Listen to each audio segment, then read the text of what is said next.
Our final speaker of the day is Julian. Yeah, I think I scared him just now, sorry. So Julian Bleecker is a designer, technologist, and researcher at the Design Strategic Projects Studio at Nokia Design in Los Angeles, and the Near Future Laboratory, where he investigates emerging social practices around new networked interaction rituals. Please welcome Julian Bleecker.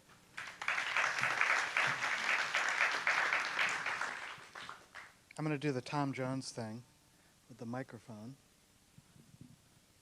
Okay, so that's me. I do work at Nokia, and I also have this kind of ersatz laboratory called the Near Future Laboratory. Sometimes people send their CVs and resumes. It's mostly a blog where myself and some friends and colleagues and that kind of thing use it as a sort of platform, basically, to think about new things and sort of investigate the things that we're curious about, so that in our off time we don't have to create the endless permutations of different colored mobile phones.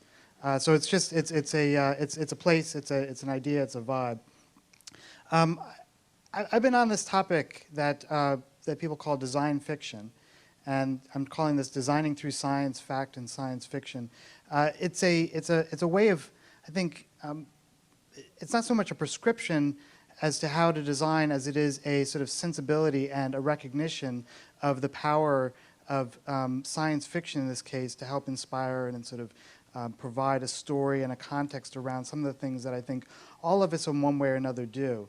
So it's probably fair to say that most everyone here is drawn to thinking about the world in materializing their ideas in some fashion. And I think that gets to the essence of perhaps what design is, in a sense that the things that we think we want to express and articulate in some form other than just what the idea looks like in our head or how it's expressed.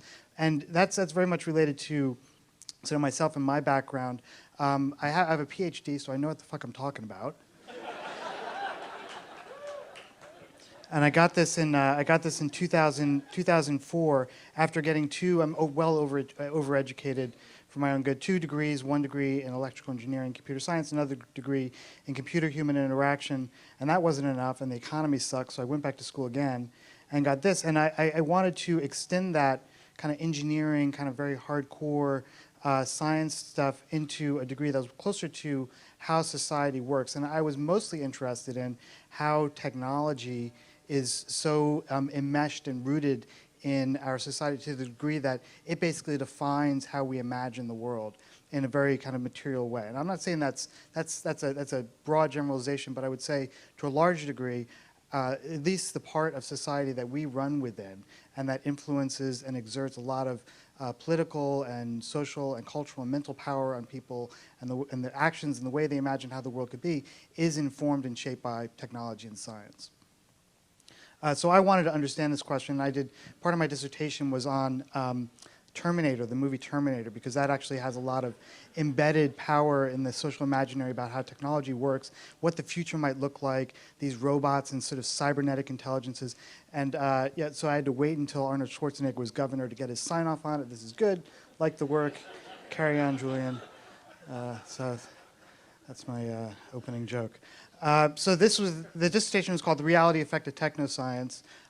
It was basically looking at this question, how technology and science, technoscience was the way in which we sort of collapsed all those things together in the late 90s. It's not really a turn of phrase used much anymore, but how does technology and science become so infused in society that it creates this, what I was terming sort of reality effect. It creates this sort of appearance of what is really real. And of the 3 main things that I looked at, essentially I looked at the telescope, I looked at science fiction film, and I looked at the production of science fiction film, basically special effects, in order to understand how ideas are translated in such a way that someone sort of sits there and says, like, I think the world could be that way. You're telling me a story that is compelling enough that I can kind of get with you. Like, yeah, okay, I could imagine a world in that sort of way. And science fiction is probably the canonical literary idiom that is able to do that in a way. So people read science fiction and use it as a way to sort of balance and nuance and change and adjust the way in which they understand the world. Hey, Ben. And so these were a bunch of sort of going from the fancy to the more colloquial terms that express that kind of, that sort of translation. So, the fancy sort of cinema term is like intermedia, maybe intertextuality, reflexivity, so the way in which one genre might look or reflect or use or interpret another one. There's diegetic references, extra diegetic references, but basically it translates to these ideas that it's an allusion to something, or it is drawing from something, or inspired by. It's like that device in. And this was the thing that really sort of set me off at one point when I was working at the Human Interface Technology Lab, which was doing virtual reality back when virtual reality was going to save the world. And basically the idea was we were thinking about something that we don't have a common vernacular. We don't have a language to describe it and to use as a shared vocabulary as we're developing and sort of circulating these ideas. And I came in at a point when that language was trying to be developed, and I said, I have no idea what you guys are talking about. Your terms and I've never heard these words before. And one guy said, very nice guy, said, look, you got to get this book. It was William Gibson's Neuromancer, and in that, it effectively became the kind of lexicon for that. So we could say like, well, it's kind of like that one time when when they jack into the cyberspace deck. That's basically what we're talking about. Like, okay, gotcha. We can move on and carry on. And it was really, it was an important way. So, essentially it comes down to this understanding what this fertile kind of muddle is, where fact and fiction sort of reflect and interpret and realign each other and influence each other, and understanding, how that works. So we're sort of first recognizing that it does work, trying to understand how it works, and then trying to understand in such a way that it becomes essentially a resource for, I guess in this context, doing design, for thinking about how the world could be different from it is today, beyond just that usual kind of engineering. We're going to make the world go up and to the right, and so next year it'll be faster, it'll be a little bit smaller, and the battery will last a little bit longer, which is about, you recognize that it's not a particularly inspired way to think about how the world could be different. So really broadening the possibility for imagining a new kind of world.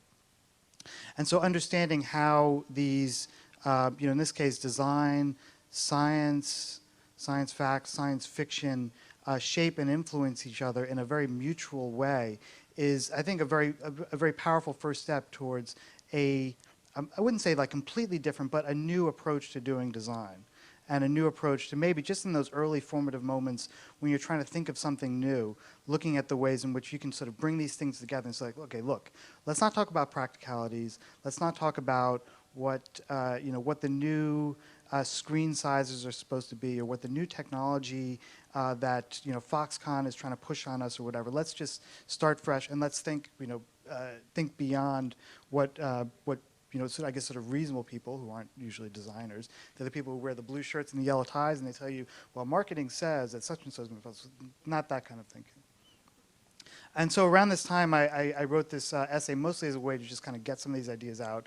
That's what the essay is called. It's called Design Fiction, a short essay on design, science, fact, and fiction. It's way too long. It's way too sort of convoluted, but it sort of got me on a way to describing these things. And since then, I've through the courtesy of the internet, people have been sending me lots of very interesting work that either they've done or they found or they came across, where a lot of either existing or evolving thinking around this topic has been going on. It's absolutely fascinating. So I'm going to share with you some examples. So this was one that was sent recently. I'm going to go from the kind of very science Sig Chi style paper to things that are much more informal. So this is the hardcore Sig Chi, formatted, 3 columns, don't disobey the rules kind of thing. A survey of human-computer interaction design in science fiction movies. And this is basically the authors went through sort of some familiar, some not so familiar movies, and just looked at them to understand what possible influence each of them might have had in shaping what a user interface might be, or how a screen technology. This is one of my favorite examples where it looks like Max von Sydow, but it's not. This is a German TV series contemporary to Star Trek, the first Star Trek, called I'm going to screw up the name, Raum Patrol Orion, where they literally used, it's hard to tell in this little picture, but the device on your right is actually an iron. It's a normal sort of clothes iron that they use to control the ship in this way, and just sort of with a little bit of subtle redesign. But the interesting thing here is that they're actually, they're thinking through some of the issues and the challenges and the problems of how you might actually control this, this peculiar spacecraft. It's actually a wonderful little, if you can find the episodes through your peers, if you know what I mean.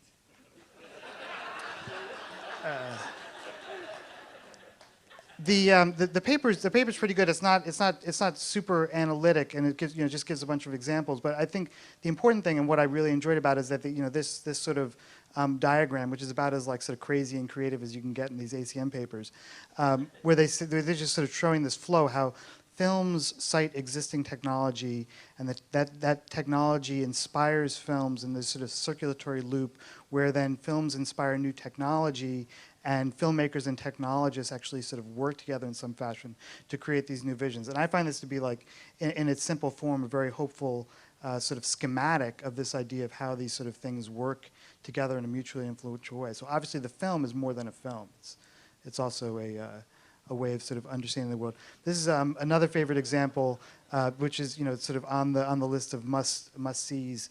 How William Shatner changed the world. Instead of cheeky William Shatner, he knows he's being cheeky, describing how the technology in Star Trek influenced real normal human beings to become what they became. So one guy is he loved Scotty's engine room.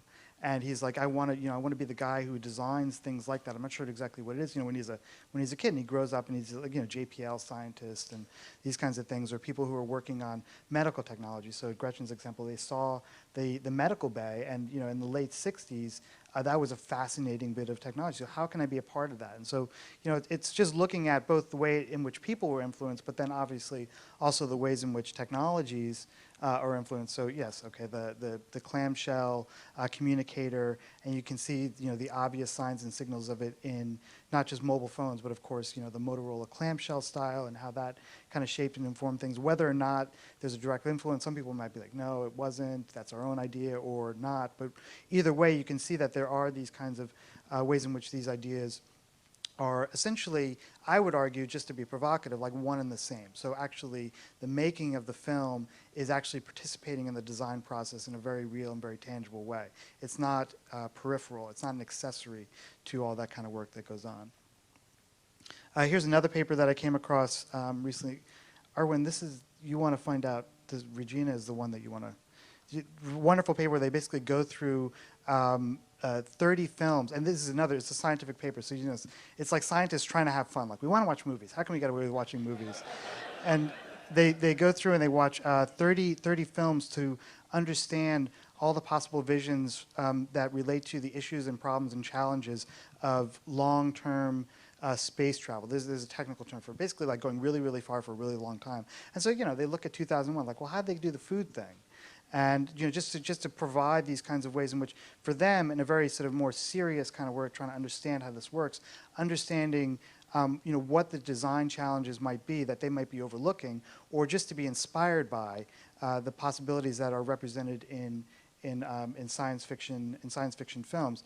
And so in the case of food, for example, they might just pick out particular scenes, and they would actually use those scenes as design scenarios. So they're not just looking at it and describing it, but they sort of thread it through. So not just the still, but like, what are the issues related to this? And there's another example of this that's not brought up in the paper, but it's brought up in another case where some aeronautics scientists were looking very closely at 2001. I mean, these are proper scientists. And they're looking at 2001, and they're not just looking at the technology that's used, but they're looking at the sort of social issues within the film in order to understand what might be some sort of technical issues. So they look at a scene in 2001, if you remember it, where Bowman and Poole are sitting and having a meal. And it's a very quiet scene, classic Kubrick, just kind of locked off camera, and they're sitting having a meal.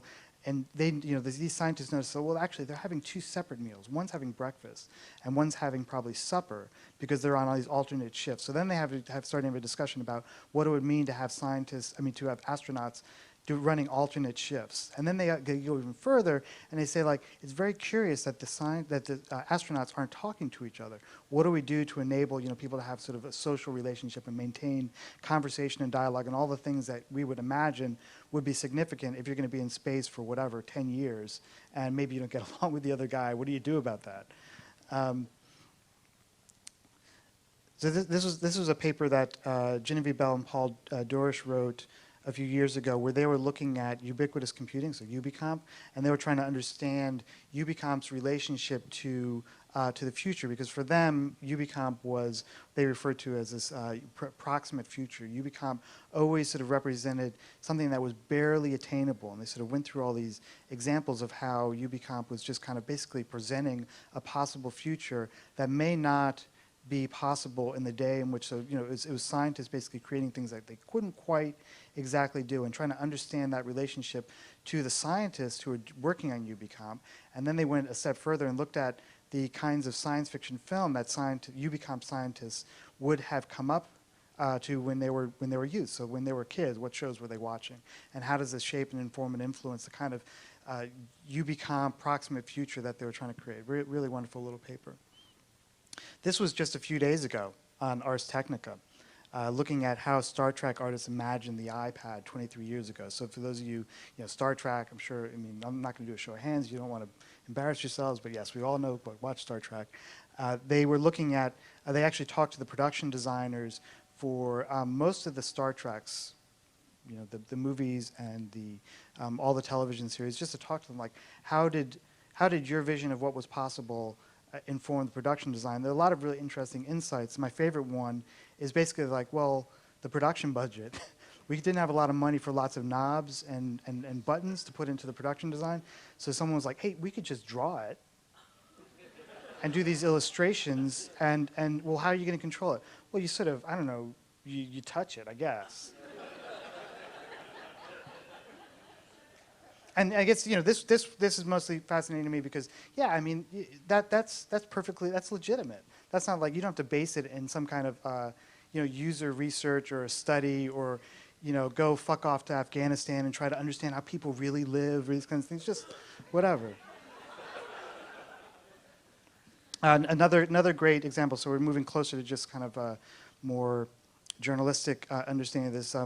Another favorite book, Making of Kubrick's 2001. So a lot of it is, there's a lot of stuff that's around just the production technology, which was actually quite sophisticated for the time. So there were things that Kubrick, being Kubrick, had to invent in order to get the kind of vision, the imagery that he wanted in the film. So things like rear screen projection with extraordinarily intense lights was something that no one had ever done before. People said was impossible, and they just sort of sorted out and figured out the challenges. Many of you probably know that he actually worked with proper rocket scientists, so people who were part of or on the periphery of the space program, so Apollo programs, who actually came on board as technical consultants and production designers. He contracted actual makers of like deep sea diving equipment in order to figure out what the astronaut suits might look like. So he's taking a very hands-on approach to creating this vision. And it's Kubrick, so he wants it to be on point and just create the correct vision, something that would survive scrutiny. And out of that comes these wonderful little moments where he's actually working with proper rocket scientists. And then is example that a number of people have given, just the idea of how would you manipulate a computer in an era when computers are barely understood by a mass audience. So the idea of a graphical user interface was something that really hadn't been sorted out. People didn't even really understand how you would manipulate computers beyond the current state of the art, which was like punching keys onto cards and running it through the machine. So really quite innovative way of approaching this particular challenge. Another wonderful book that goes into more detail about the production of film. This was the American Institute of Aeronautic and Astronautic Scientists devoted an issue looking at the science of 2001. It's great reading. You can read it somewhere between proper engineering and sort of science fiction, in the sense that they start questioning some of the technology, which is something that scientists will do for science fiction films because they really know what it's about, and we're going to tell you that engine couldn't possibly work. It's like, well, it's my story. I'm just telling a story here. But they actually get into that kind of moment of how in a more more lighthearted way, what would be possible, and how this particular technology that's never really explained in the film would actually work. Another example, so this is there's a whole, now that I kind of got caught, there's a whole section of your local library that's just devoted to these kind of technical manuals for things that don't exist.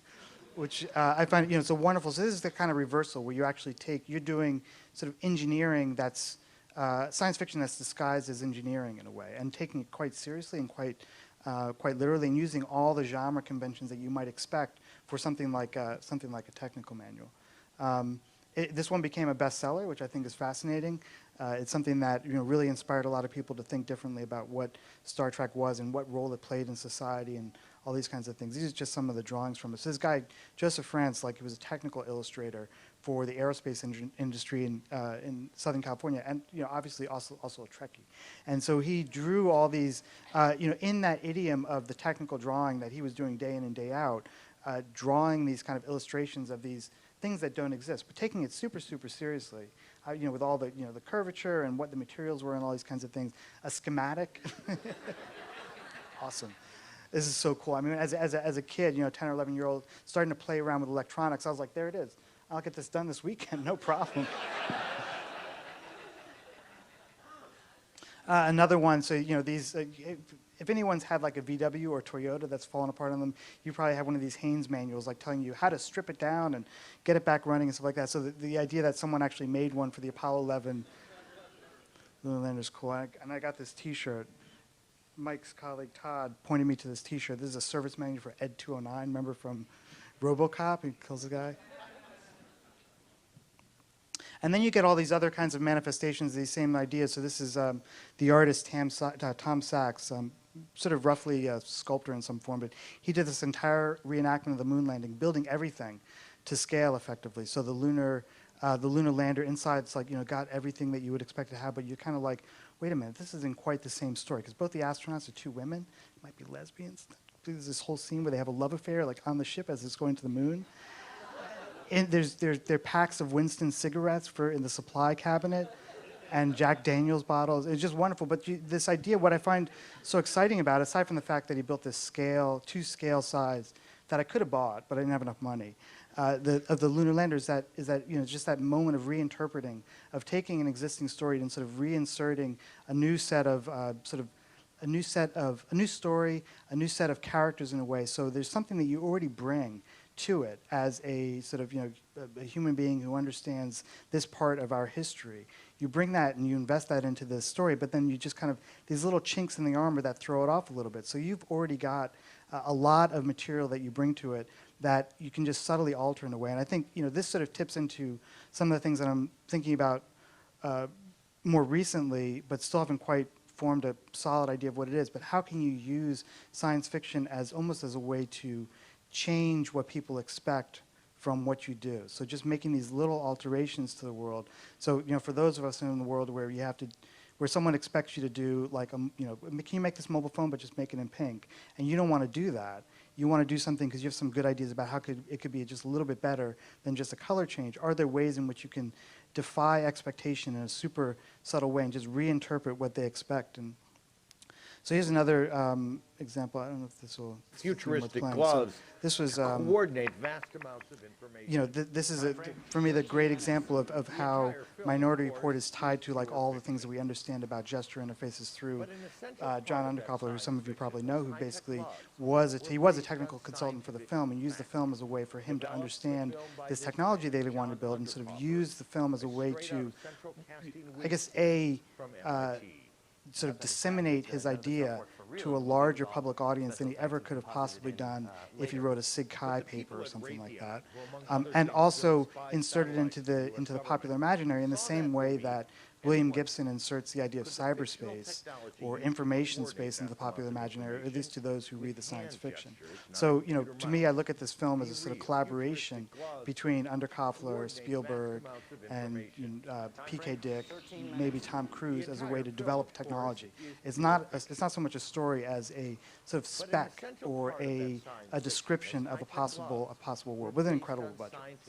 It's different from the future scenarios, obviously, right? I mean, those were, if you look at the example that we saw earlier with the bad acting and just a kind of bad design idea, and just a bad idea generally, not delivered and communicated in a way that would be as compelling as something that was done with, an exceptional writer, so P.K. Dick, despite what you think of an amazing visual storyteller, Steven Spielberg, and the sort of wherewithal to bring all these elements together on a screen that tells a story, not really about the technology. It's sort of an accessory, it's a prop that helps tell the story, but about, it's basically a chase film, which is much more engaging than, all the other things that you usually see as a sort of future scenario work.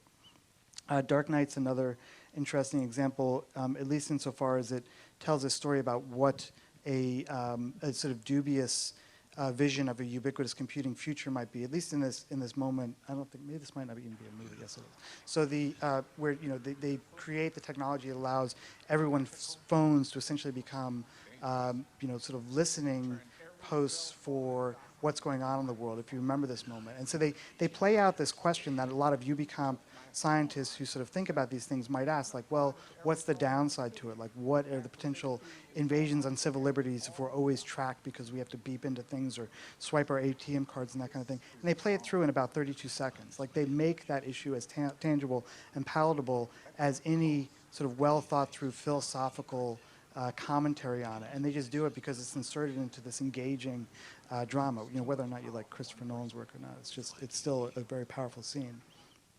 And then there's always this crosstalk. So this, Ben Rubin and Mark Hansen did this project called Listening Post, which some of you might have seen. It was down the South Bay at one point and some other places, where they essentially created this sculpture that plays through that same drama as an art artifact. So providing another opportunity for just regular people to understand what technology is and what it might mean in terms of its influence on society. So the last example I'll show is this wonderful, wonderful paper by this guy called David Kirby, incredibly understated sociologist of science. Who this is a chapter from a book that's going to, academic books. Like, he wrote it like 3 years ago. Maybe it'll come out in 2011. But this chapter is available. It's called Scientists on the Set, Science Consultants and the Communication of Science and Visual Film, where he goes into a much more analytic description of that kind of intertextuality, that role in which ideas and proper science fact and science fiction mutually shape and inform each other. And he actually goes and he talks to like John Underkoffler to understand his role in the production of film, looks at a number of really important science fiction films to understand how they've been used in different ways to help create, whether knowingly or sort of just by virtue of the fact that it was a good film or a lot of people saw the film, shapes what our popular conscious understands technology to be and how science operates. It's really interesting, just as a side note, it's not related to science per se, but his current work is doing sort of asking the same questions but around forensic science and like CSI style shows. And these wonderful, just laughable, except painfully laughable cases in which jurors are kind of like, well, you got the DNA evidence, so they must be guilty. And the forensic science, as you probably know, doesn't work that way. It's not meant to serve a 23-minute drama.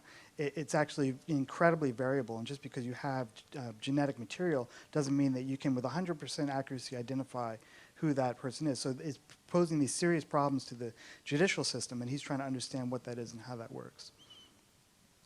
And so his conclusion sort of basically is, I'm sort of extending it maybe beyond what he would do, but basically stories matter more than features, specifications, and the engineering. And I think as designers we understand that it's not just so much what you're making and what the feature lists look like, although I guess I don't really have clients, but clients might understand it that way. That, well, can you give me the +4 superpower thing? Because the other guy's got it. And it's not so much that, but how you translate what they understand as features into something that is compelling and reasonable and meaningful to normal human beings, to people, essentially, not users. So this is how he describes it, basically saying that the way the cinematic represents technologies become what he's calling diegetic prototypes, or prototypes that exist within the narrative, within the drama, and they actually might be and might have more rhetorical power than anything that you might make that sits on a table, because it's been inserted into this story. And the case that he makes is also because, I mean, like it or not, millions of more people are going to see the thing that gets in the film than what you put on a table or even show at a trade show or that kind of thing. And I find that incredibly powerful to sort of think about. Okay, so what? Well, It's all good fun. I mean, I think that it would be nice to have like I would like to be able to go like 1, this is what you should do. 2, this is what you should do. 3, this is what you should do, and you'll get the account. But it's not. I don't think it necessarily works that way. It's more like understanding the power and purpose and possibility of stories and really good stories. So and even drama in a sense, and understanding how that if you perhaps, and this is just sort of a hunch, if you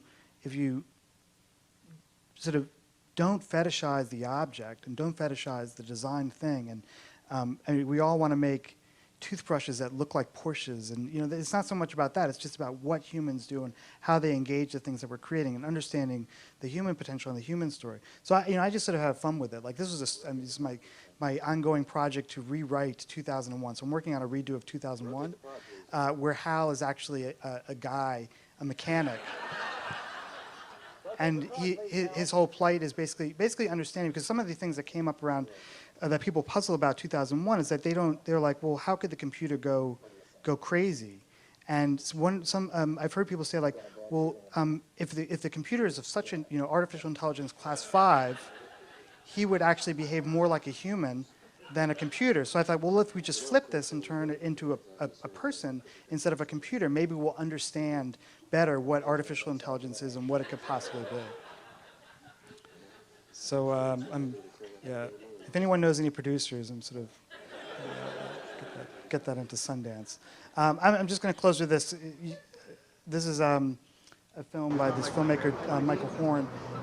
This is a great example, and it comes up at much different times, of making the extraordinary ordinary.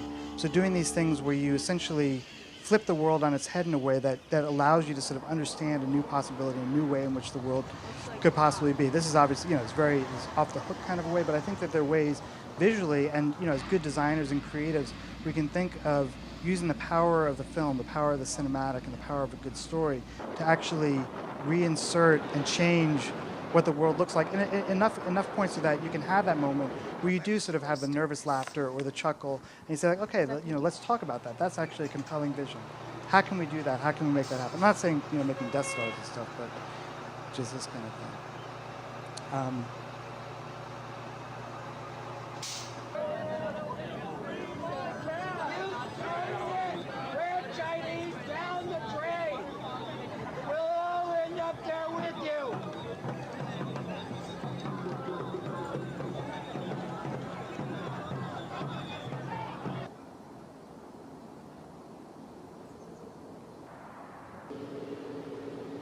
I love this.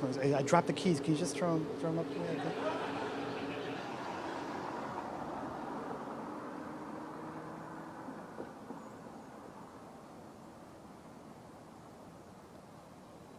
And what films like this and a bunch of others that I've been cataloging are helping me do is just understand in a really practical sense, like, are there genre conventions that help tell stories in such a way that people are willing to just kind of ease back and not get on the, accept a vision of something that to them might not seem possible or reasonable or even the best idea in some way, and do it in such a way that you can begin to start having those conversations that allow you to do something that really does in some way materialize the ideas that you have, and hopefully, usually those ideas are something that make the world a better place. That's it. Thank you.